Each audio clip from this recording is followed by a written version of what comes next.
Dans la mythologie égyptienne, lorsque les élites sont devenues corrompues, le dieu Ra a envoyé Sekhmet, la déesse de la guerre, pour punir l'humanité.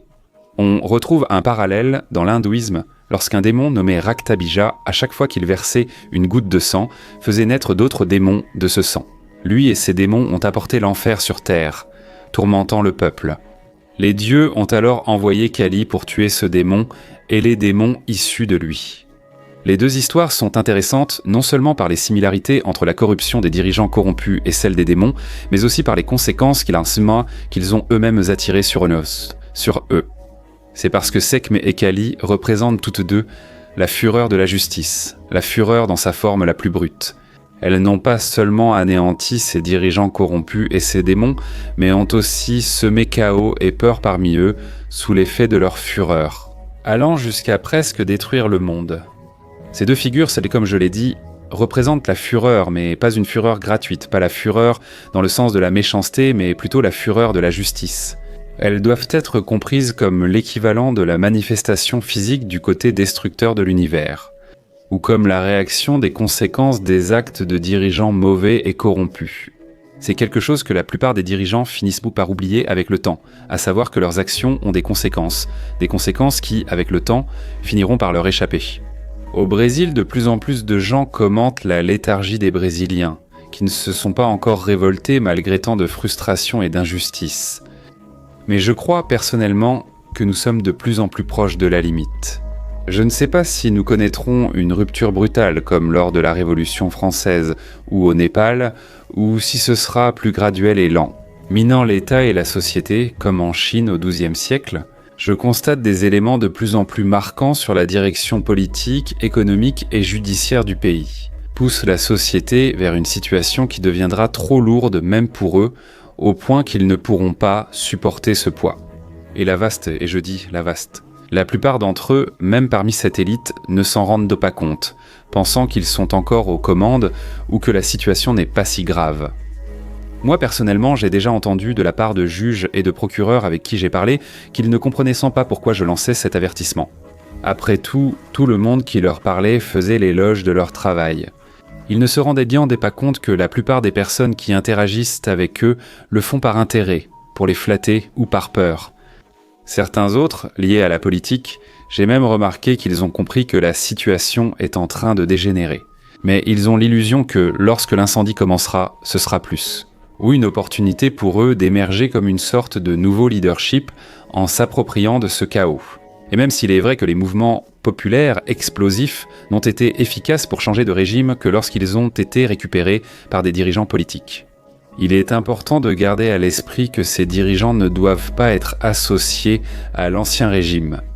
Internet complique aujourd'hui beaucoup cela pour les opportunistes. De plus, une situation qui en arrive à ce point rend tout imprévisible. Tout comme Kali et Sekhmet, qui ont presque détruit le monde en essayant de détruire les démons et les corrompus. Quoi qu'il en soit, je vois plusieurs éléments. Et j'insiste sur plusieurs, même si cela indique qu'il y en a moins, à moins que les dirigeants eux-mêmes ne fassent marche arrière. Cette histoire ne peut pas bien finir. Ni pour le peuple, ni même pour la grande majorité de ces élites qui sous-estiment la profondeur du trou qu'elles sont en train de creuser. Ces vagues de fureur se répéteront dans les années à venir. Ce phénomène ne se limitera pas au Brésil. Il touchera aussi l'Angleterre, l'Allemagne, la France, la Russie, plusieurs pays du Moyen-Orient et d'Afrique, parce qu'il y aura de très nombreux cas. Mais aujourd'hui, je veux me concentrer uniquement sur le Brésil. Et la première chose sur laquelle je veux me concentrer, c'est le fait que le peuple brésilien n'est pas un peuple heureux. C'est un mythe. Fréquemment, lorsqu'une nouvelle sort sur une célébrité sud-coréenne ou une personne au Japon qui met fin à ses jours, les Brésiliens s'empressent, euphoriques, de commenter à quel point ces pays sont malheureux. Ils ne font qu'étudier, ne font que travailler, ils ont de la richesse, mais ils sont malheureux. C'est pourquoi ils font tant de tentatives contre leur vie. Et qu'au bout du compte, ils n'échangeraient pas le Brésil, avec tous ses problèmes, et le bonheur du peuple brésilien, contre aucun de ces pays riches. Et c'est là un autre des nombreux mythes que le Brésilien a construit pour justifier sa passivité, car définitivement, le Brésilien n'est pas un peuple heureux. Il est simplement inconscient. Les données sur la santé mentale et la mortalité remettent en cause ce mythe. Les rapports de l'Organisation mondiale de la santé montrent que le Brésil fait partie des leaders mondiaux en nombre de personnes qui tentent de mettre fin à leur jour. Et il présente des taux élevés de troubles mentaux, accompagnés d'une énorme consommation d'antidépresseurs et d'anxiolytiques. Ces indicateurs révèlent une réalité préoccupante de dépression, d'anxiété et d'autodestruction. Le Brésil occupe aujourd'hui la 8e place mondiale en nombre absolu d'autodestruction. Les données les plus récentes, concernant l'année 2022, ont enregistré 16 262 autodestructions au Brésil. Ce chiffre indique un taux de mortalité national de 8 pour 100 000 habitants. C'est quelque chose d'alarmant lorsqu'on le compare à l'année précédente, car en 2020, il y a eu une augmentation de 11,8% en seulement un an. Cette augmentation rapide signifie que les facteurs de risque liés au comportement autodestructeur non seulement persistent, mais deviennent encore plus intenses. Nous parlons de 42 personnes par jour. Les études et rapports officiels concluent tous que le risque d'autodestruction au Brésil a constamment augmenté. Entre 2000 et 2018, la croissance annuelle moyenne était de 1,4%. Cependant, à partir de 2014, cette tendance a connu une accélération marquée, le taux de croissance annuel ayant plus que doublé pour atteindre 3,2%. Et si vous suivez le reste de cette vidéo, vous verrez que 2014 n'est pas une année choisie au hasard. C'est le début de l'inflexion de la crise de rupture brésilienne que je vais détailler petit à petit dans cette vidéo.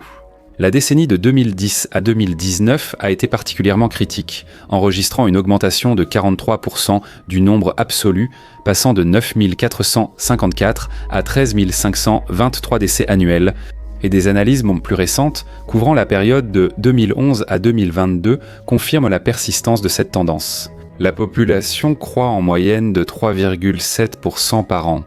Cependant, il faut bien préciser que ces taux étaient déjà en augmentation constante depuis les années 2000. Cependant, que signifie que de 2000 à 2010, cette période fut marquée par une stabilité et une croissance économique, révélant des facteurs structurels plus profonds.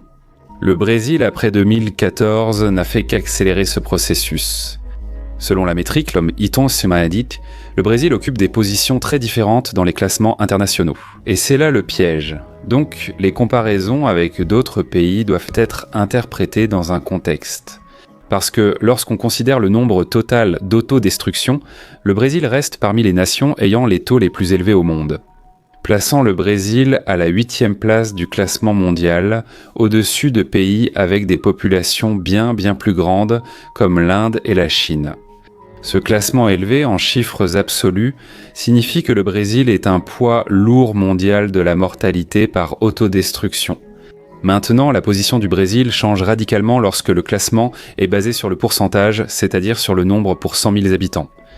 Dans cette métrique qui ajuste les chiffres en fonction de la taille de la population, le Brésil serait plutôt tranquille, occupant une position très basse, variant de la 123e à la 155e place dans le classement. Et c'est là le piège. Les gens prennent des chiffres en pourcentage et sans contexte.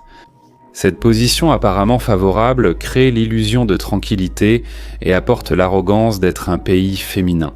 Le taux de ce type de mortalité, relativement bas, est utilisé à tort pour argumenter que c'est un problème moins urgent au Brésil par rapport à d'autres nations, ou avec d'autres causes de décès dans le pays lui-même, comme les homicides ou les accidents de la route.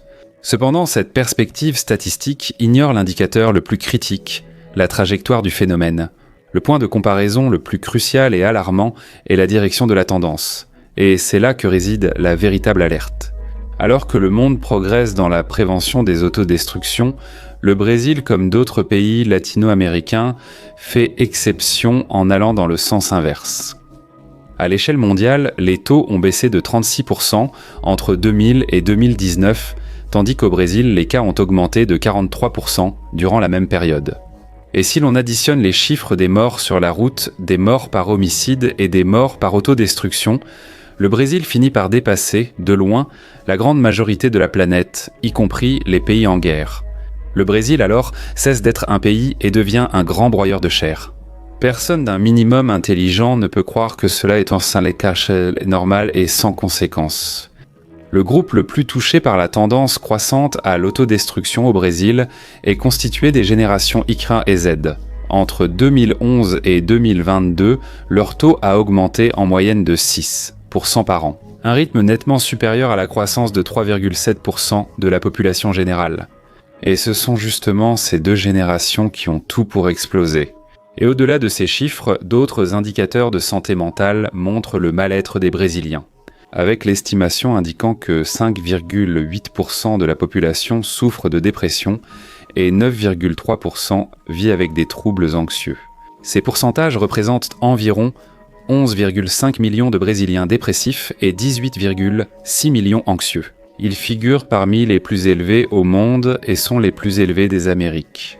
En comparaison, la dépression touche environ 4,4% de la population mondiale, l'anxiété 3,6%, ce qui explique pourquoi les taux brésiliens dépassent largement la moyenne mondiale. Cela se confirme par l'explosion de l'utilisation de médicaments psychiatriques au Brésil ces dernières décennies. Une enquête nationale révèle une hausse de plus de 30% des ventes de médicaments de santé mentale après la pandémie de Covid-19. Entre 2019 et 2022, la consommation d'antidépresseurs a augmenté de 34%, les sédatifs de 33% et les anxiolytiques de 10%. Cette tendance à la hausse existait déjà avant la pandémie. On estime qu'actuellement, 74% de tous les psychotropes consommés dans le pays sont des antidépresseurs et 26% des anxiolytiques. Le Brésil est le premier consommateur mondial de clonazepam, Rivotril. Ce sont donc des chiffres qui placent le Brésil parmi les plus grands marchés consommateurs de psychotropes de la planète. En d'autres termes, pour être très clair, nous ne travaillons pas autant que les Japonais, nous n'étudions pas autant que les Sud-Coréens. Nous n'avons ni l'infrastructure ni la richesse de l'un ou de l'autre, mais au final, nous sommes aussi malheureux qu'eux. Donc il n'y a rien à avancer. Le Brésilien, contrairement à ce que l'on dit, n'est pas un peuple heureux. Ce discours sur la chaleur humaine brésilienne qui rendrait les gens plus heureux, c'est un pur mensonge. J'apporte ces données parce qu'il y a une corrélation entre la santé mentale et la santé civilisationnelle. Les taux d'autodestruction montrent l'idée d'une crise civilisationnelle où ils augmentent, des pays ou des périodes marquées par des transitions turbulentes, la rupture des liens communautaires ou le stress socio-économique. On constate historiquement une hausse des décès auto-infligés avec de nombreux exemples, comme en Russie après l'Union soviétique, en Grèce après la crise de 2011 ou aux États-Unis après la récession de 1929. Donc c'est un indicateur sentinelle. Son niveau élevé, persistant ou croissant devrait servir d'alerte que la société peut être en train de tomber malade en son cœur. Donc, psychologiquement, le Brésilien est déjà au bord d'exploser. Le problème, c'est qu'il a, disons, explosé vers l'intérieur, du moins jusqu'à présent. Mais il y a ici une étincelle à grande échelle qui ne doit pas être ignorée et qui sera probablement externalisée. Passons à la génération Z, QTC, le plus grand transfert de richesse de l'histoire. Dans cette décennie et la suivante, nous verrons peut-être le plus grand transfert de richesse de l'histoire. Les baby-boomers, nés entre 1946 et 1968, ont vécu l'inégalité. Et dans l'inégalité, une société d'inégalité, la société est dans une situation d'inégalité, la société dans une situation d'inégalité, la société c'est dans l'inégalité. La société, c'est dans une situation d'inégalité. La société dans l'inégalité, dans une situation d'inégalité. La société d'inégalité, la société dans l'inégalité. La société dans une situation d'inégalité. La société dans une inégalité. La société est dans une situation d'inégalité. Entre 1950 et 2020, ce fut la période de plus grande création de richesses matérielles et immatérielles de l'histoire humaine. Mais nous avons 3 problèmes. J'ai déjà expliqué comment les baby-boomers ont presque ruiné l'avenir économique des générations suivantes. Cette richesse générée entre 1950 et 2020 a peu à voir avec les compétences des baby-boomers, contrairement à leurs croyances, mais plutôt avec les générations nées entre 1880 et 1949 qui, lorsqu'elles étaient à la tête des pays, ont construit des infrastructures que les baby-boomers ont héritées et dont ils ont profité. La contribution des baby-boomers aux revenus a été très faible. En pratique, ils ont récolté ce que les générations antérieures avaient semé. Et ce que les baby-boomers ont semé, c'est une augmentation colossale des coûts de l'État, des prestations sociales qui devront être payées par les générations suivantes. Ce n'est pas rien, d'accord ? Parce qu'en plus, ils disent encore que les jeunes d'aujourd'hui ne font rien pour résoudre la situation. Si tu regardes la plupart des dirigeants dans le monde entier, tu verras que les baby-boomers sont encore à la tête des pays. Ils n'ont pas renoncé au pouvoir et en plus, ils empêchent les réformes parce qu'ils pourraient en être affectés. Si tu prends la moyenne d'âge des dirigeants de n'importe quel pays, tu verras à quel point elle est terriblement élevée. Il y a très peu de personnes de moins de 60 ans dans les postes de décision. Donc on ne peut pas reprocher aux plus jeunes de ne pas essayer de changer. Parce que ceux qui prennent les décisions et les obligent, ce sont les plus âgés, les baby-boomers. Nous parlons de déficits qui ont le potentiel de consommer tout le 21e siècle. Tarifs réduits pour les personnes âgées, services connus prioritaires, retraite, financement de diverses formes d'aide, tout cela nécessite de l'argent. Quelqu'un doit travailler pour payer une autre personne. Avec les baby-boomers hors du marché du travail, cela ne serait pas payé par eux, mais par ceux qui sont venus après. Et jamais auparavant dans l'histoire humaine, nous n'avons vu autant d'avantages et d'aides. Les comptes sont déséquilibrés depuis des années et la situation va empirer.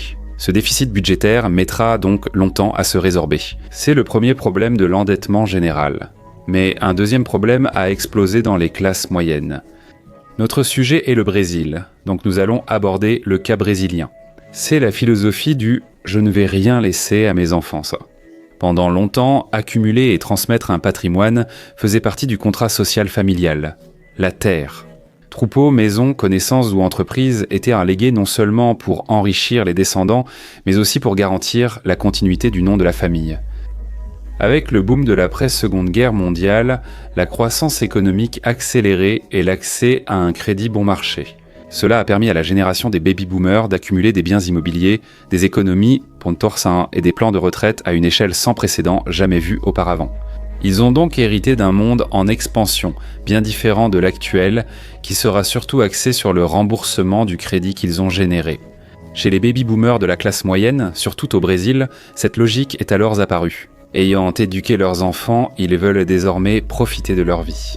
Cela a été renforcé par un discours de coach et d'influenceurs numériques, qui encouragent la liberté individuelle de dépenser de l'argent sans culpabilité et de profiter de la vieillesse. C'est presque l'inverse de l'éthique traditionnelle. La vie, ce n'est pas laisser des biens, mais vivre des expériences jusqu'au bout. L'ironie, c'est que cette vision oublie que les conditions structurelles ont changé. Endettement public, inflation des actifs, immobilier, bourse et salaires stagnants.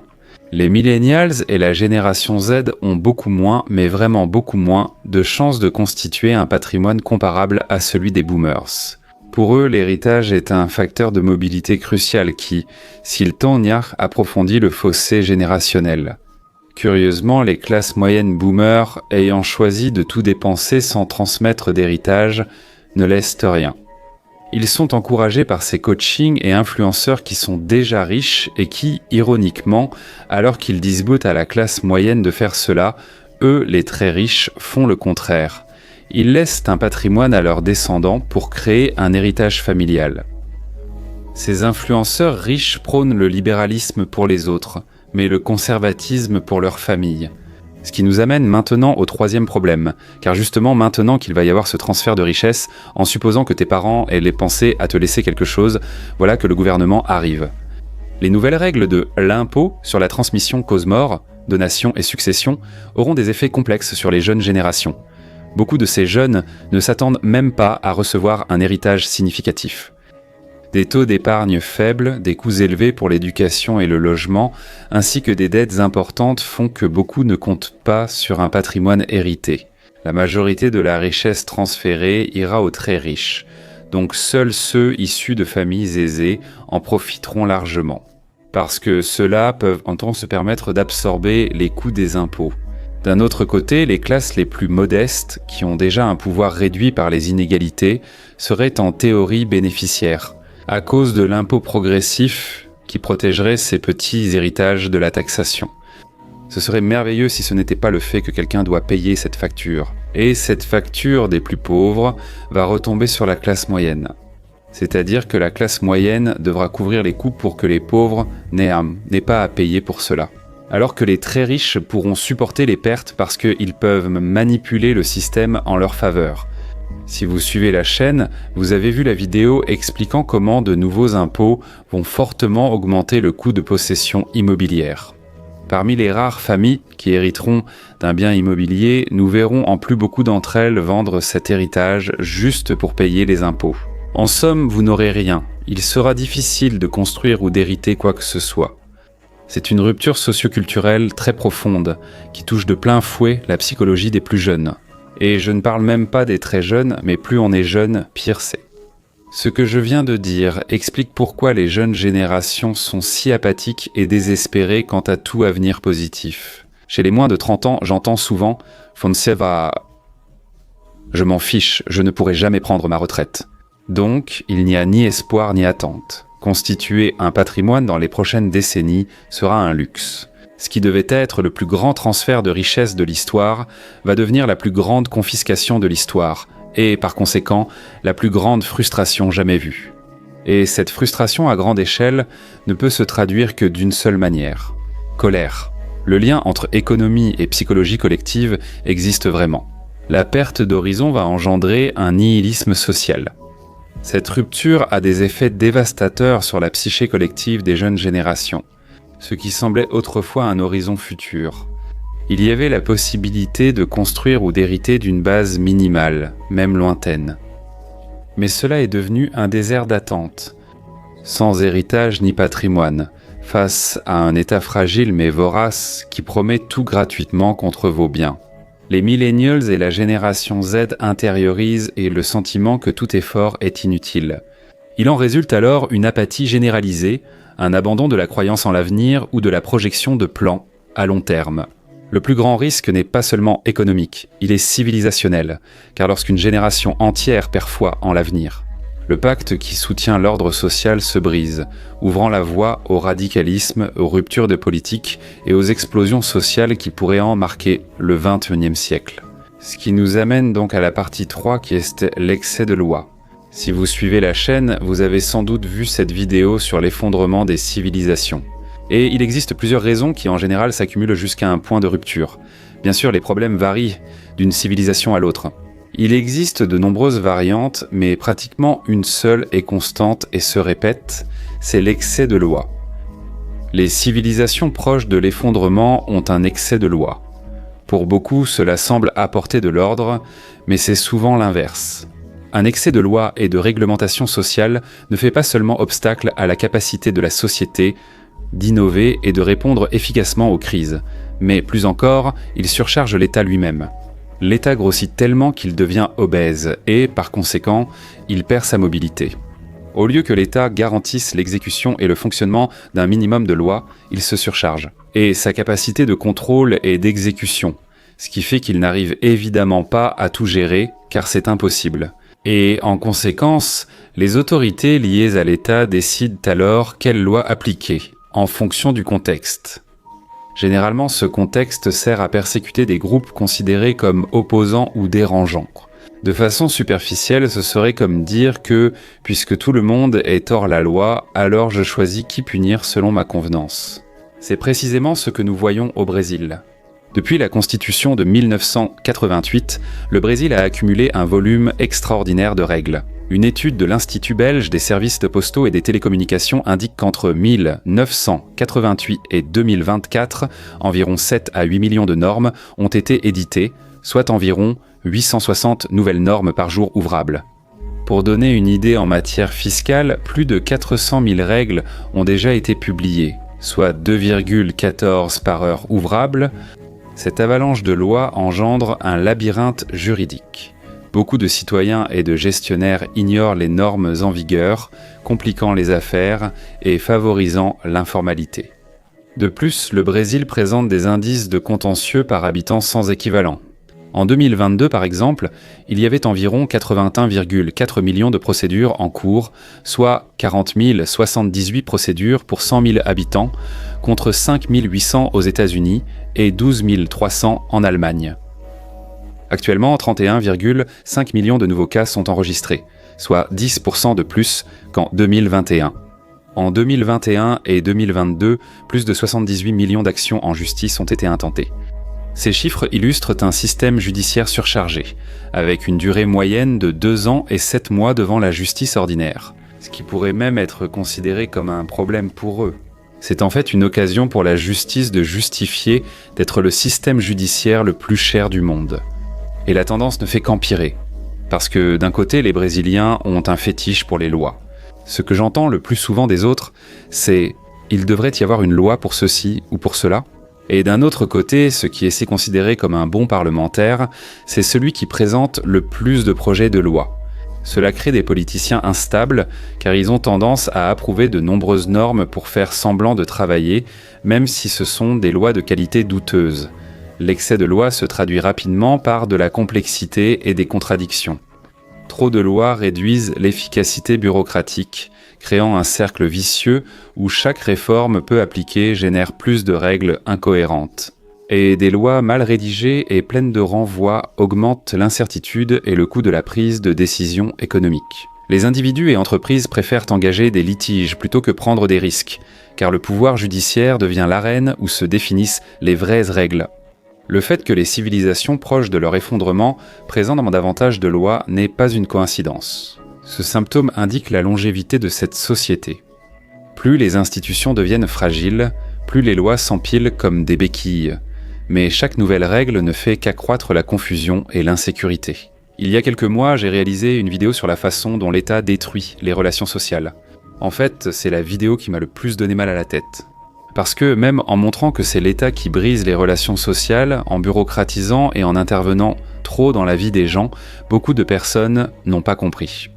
Des femmes se sont fâchées contre moi et des hommes se sont fâchés contre les femmes. Et les deux côtés ignorant le véritable responsable de la méfiance mutuelle qui est l'État qui, avec son excès de loi, rend les relations sociales plus difficiles. Ce qui nous amène donc à la partie 4, à savoir que vivre au Brésil devient pratiquement impossible. Si vous suivez la chaîne, vous avez probablement vu la vidéo sur les nouveaux impôts que le gouvernement fédéral, les États et les municipalités vont instaurer dès 2026. Le pire concerne la question des biens immobiliers. De nouveaux impôts, de nouvelles interprétations des lois et des réajustements des taxes sur les biens immobiliers ont le potentiel d'augmenter le coût du logement à un niveau sans précédent dans le pays. Croyez-moi, certains défendent cela, affirmant que le Brésil paie moins de taxes foncières que l'Europe. Nous parlons de loyers devenant 2, 3 ou même 4 fois plus chers en seulement 3 ans. Voyez-vous, même s'ils suivent à la lettre ces nouvelles mesures, et même s'ils ne suivent pas, toute augmentation est déjà extrêmement faible et nuisible au coût de la vie au Brésil, qui devient déjà ridiculement élevé. Même des impôts sur ceux qui vivent gratuitement pourraient être imposés avec des amendes rétroactives et à une échelle stratosphérique. Et si vous augmentez le prix de l'endroit où vous vivez ou de l'endroit où vous séjournez, alors il est automatique que vous augmentez le prix de tout. La charge brute au Brésil a oscillé entre 32% et 33% du produit intérieur brut ces dernières années, ce qui est ridiculement élevé pour le revenu par habitant brésilien. Il est difficile de démontrer empiriquement que nous avons dépassé la courbe de l'affaire, donc nous ne pouvons l'affirmer catégoriquement. Mais nous avons des risques sectoriels de pics de recettes et des effets de base étroites. Cependant, Piotr Turchin, dont j'ai déjà parlé ici sur la chaîne, prouve que les grandes révoltes, qui mènent souvent à des effondrements nationaux, sont également liées au prix des denrées alimentaires. Les effondrements sont l'accumulation multifactorielle avec des décalages, comme un verre qui déborde. Les gens ont tendance à ne regarder que la dernière goutte d'eau comme étant responsable, en ignorant toute l'eau qui était déjà dans le verre, ce qui est une erreur. Et dans le cas brésilien, nous avons même une référence assez récente à comparer, comme une sorte de répétition générale de ce qui allait arriver, qui a été la destitution qui a conduit à la chute de Dilma Rousseff en 2016.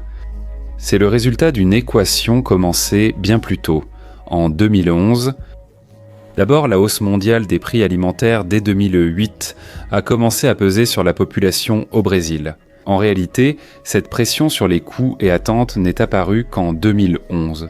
Ensuite, avec l'augmentation des tarifs urbains, ce qui a été le déclencheur de 2013 les 20 centimes sur les billets de transport. Ils ont ensuite ajouté d'autres revendications. Corruption, services publics, opposition aux méga-événements comme la Coupe du Monde et les Jeux Olympiques.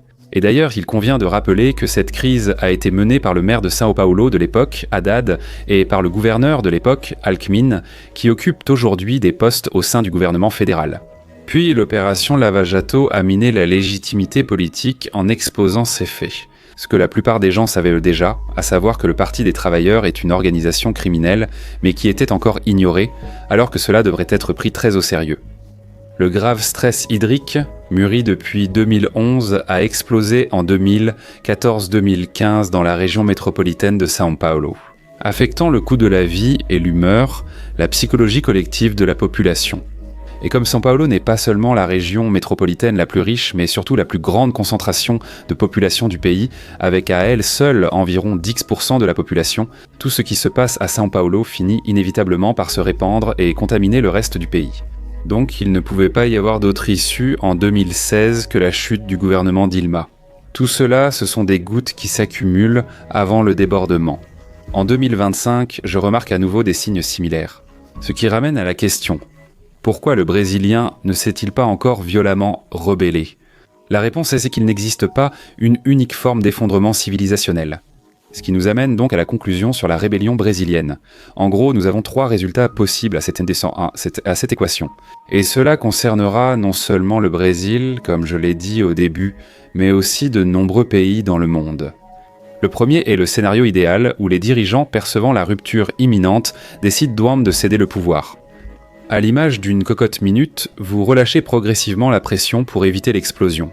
Une telle situation sociale peut également être dépressurisée progressivement, mais pas trop lentement, car cela doit être quelque chose de perceptible et de sensible pour la population. Beaucoup de gens pensent que les dirigeants de rien ne cèdent ou ne rendent jamais tout le pouvoir, mais ce n'est pas tout à fait vrai. De nombreux précédents montrent des dirigeants ayant cédé le pouvoir pour le conserver. Mais l'un des cas les plus réussis, qui est aussi plus récent et qui nous intéresse, c'est la Chine. Dans la période qui a suivi la guerre civile, en l'espace de 25 ans, les Chinois se sont retrouvés en guerre avec chacun de leurs voisins au moins une fois. Stagnation technologique, risque imminent d'effondrement économique et désastres idéologiques, comme la révolution culturelle et le grand bond en avant. Il était clair que le modèle marxiste-maoïste ne pouvait pas fonctionner. Ils ont donc procédé à un soulagement progressif et contrôlé de la pression sociale et économique. Commencé dans les derniers jours de la vie de Mao Tse-tung, mais en réalité dirigé par le génie de Deng Xiaoping, et maintenu dans les décennies suivantes par les dirigeants qui lui ont succédé. Si tu crois que la Chine actuelle ressemble à l'ère maoïste, réfléchis bien car ce sont vraiment 2 pays différents. Le Parti communiste est resté communiste seulement de nom, car en pratique, il a adopté un capitalisme très agressif et hyper compétitif, allant jusqu'à être plus libre que plusieurs pays occidentaux qualifiés de capitalistes. Donc en gros, ils ont cédé du pouvoir pour obtenir à long terme un pouvoir encore plus grand. C'est comme une gangrène. Le médecin ampute la partie morte pour préserver le reste du corps. Et tout comme une gangrène, cette stratégie ne fonctionne que si les dirigeants détectent le risque assez tôt avant qu'il ne se propage au reste du corps. Mais si nous ne voyons pas ce premier scénario où les dirigeants cèdent, alors nous avons les 2 pires scénarios. Dans le deuxième scénario, une rupture rapide et fulgurante, comme nous l'avons vu au Népal ou lors de la Révolution française. Nous verrons des institutions et des dirigeants qui étaient jusque-là considérés comme très forts tomber de façon terriblement rapide. Des endroits où l'impensable va tout simplement se produire. C'est foudroyant, parce que c'est comme une crise cardiaque, une attaque cardiaque. Et que cette chute foudroyante, c'est comme la plupart des gens pensent que les effondrements civilisationnels se produisent en ça. Elle se couche le dimanche soir et se réveille un lundi chaotique, comme si le monde finissait. Je suis désolé. En réalité, ce n'est pas un type si courant. Nous avons aussi le 3e scénario, une mort lente et progressive, comme celle vécue en Chine au 19e et début 20e siècle. Après les guerres de l'opium, la Chine s'est affaiblie et s'est diluée d'année en année, avec des dirigeants militaires prenant le contrôle régional, ne répondant à l'autorité centrale que lorsque cela leur convenait. Durant cette période, on a également assisté à l'ascension colossale du trafic de drogue et du crime organisé.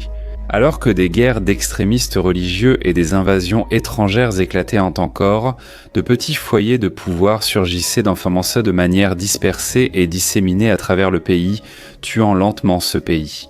Peu nombreux, semblable à un cancer touchant diverses parties du patient. Je ne sais pas lequel de ces scénarios attend le Brésil, mais je pense que le premier, céder le pouvoir, est le plus probable. Très improbable. Du fait que les dirigeants politiques et judiciaires pensent que tout est sous contrôle et que la situation n'est pas si mauvaise. Très probablement, cela s'explique par l'effet de Brasilia. En isolant physiquement et géographiquement la capitale du reste du pays, ce qui est le véritable objectif de la construction de cette ville. Cela a fait qu'ils n'ont aucune idée de l'ampleur du gouffre qu'ils ont creusé pour eux-mêmes. Et si nous n'avons pas encore vu de foules en colère, c'est à cause de l'absence d'un phénomène appelé effet de troupeau, mais je pense que cela peut arriver à tout moment. C'est un phénomène de psychologie sociale où les gens suivent dans le comportement et les opinions d'un groupe. Même si cela implique d'ignorer ses propres croyances ou les faits, ce qui peut conduire à des décisions impulsives et parfois irrationnelles. C'est fulgurant, explosif, pas planifié. Au Brésil, il existe des précédents. En 2013, le gouvernement Haddad a annoncé une hausse de 20 centimes. C'était un groupe relativement petit qui manifestait devant la mairie de la ville. Un jour, lors d'une manifestation sur l'avenue Paulista, la police militaire a décidé d'intervenir. Ils ont frappé tout le monde, et je dis bien tout le monde. Notamment ceux sans lien avec les manifestations. Ils entraient dans les bars et restaurants pour chercher des manifestants et arrêtaient des personnes souvent inconscientes de la situation. Ils tiraient des balles en caoutchouc sur les habitants du quartier qui filmaient avec leur téléphone portable. Ils arrêtaient les bus et fouillaient des personnes qui rentraient chez du travail sans savoir qu'il y avait une manifestation. En quelques heures, les protestations de ces étudiants insignifiants ont pris de l'ampleur, des gens se révoltant contre la violence policière. Presque tous dans la région ont suivi le mouvement. La situation a alors échappé à tout contrôle et s'est répétée les jours suivants, rassemblant des gens avec toutes sortes de revendications qui n'étaient même plus seulement pour les 20 centimes, il n'y avait pas d'autre choix. Haddad et Alckmin, avec le temps, ont dû céder. Et cela a ouvert la voie à de nombreuses manifestations qui ont suivi et ont fini par éclabousser le gouvernement Dilma. En 2016, où vous connaissez déjà le résultat, alors il est fort probable qu'il ne manque plus que cette goutte d'eau. Même ainsi, comme je l'ai dit, il y a un troisième scénario, une mort lente et progressive. Et si cela existe, une seule chose qu'on peut voir, c'est certain, c'est le fait que la facture du coût de la vie est la plus élevée. Mais de criminalité, une crise démographique et une augmentation de la tyrannie étatique ne peuvent pas continuer à croître encore très longtemps. Sans que cela ne provoque une rupture, cette léthargie, cette passivité de la population cache quelque chose de très sinistre en dessous. À la fin de l'Empire romain, les élites savaient que la machine impériale déclinait. Inflation, corruption, pression barbare, déclin agricole. Beaucoup d'auteurs de l'époque avertissaient que la situation pouvait exploser à tout moment. Au lieu de réagir, ils organisaient des banquets, luttes internes et restaient en léthargique. Quand les Wisigoths envahirent Rome en 410, beaucoup d'élites romaines pensaient pas encore qu'il ne s'agissait que d'un trouble temporaire. Le prix fut leur destruction. Au XIXe siècle, l'Empire Qin en Chine a subi la domination occidentale après les guerres de l'opium. Il y avait des ministres lucides qui mettaient en garde la noblesse contre le danger de la dépendance aux drogues et la supériorité technologique européenne. Mais la cour préférait croire que l'Empire du Milieu serait toujours supérieur. Cette inertie a entraîné des humiliations, des traités inégaux et la perte de Hong Kong. La passivité face à un tsunami a ouvert la porte à un siècle de domination étrangère et à la fin de la période dynastique. En France, avant la Révolution de 1789, tous connaissaient l'effondrement financier. La monarchie était endettée jusqu'au cou. La faim ravageait les paysans, des pamphlets circulaient dénonçant les privilèges de la noblesse, et l'élite débattait de la mode, organisait des bals et dépensait des fortunes à Versailles. Lorsque la fureur populaire a éclaté, elle a été violente et irréversible. Le tsunami de la Révolution n'est pas arrivé par surprise. Il a été ignoré. Dans le Brésil actuel, nous avons un scénario similaire. Le déséquilibre démographique, la crise de l'éducation, l'effondrement de la santé mentale et l'expansion de l'État sont évidents. Les signes sont flagrants et les statistiques sont transparentes. Pourtant, la masse reste engourdie par les feuilletons et les réseaux sociaux. Et l'élite politique fait semblant de gouverner alors qu'elle ne fait que prolonger sa propre survie au détriment même de l'existence de cet État qui les protège. Autrement dit, ils sont en train de ronger ce qui les protège. Merci à tous, j'espère que ça vous a plu. Partagez la vidéo avec tous pour soutenir la chaîne géopolitique mondiale et assurer sa croissance et sa pérennité. À bientôt et à la prochaine vidéo.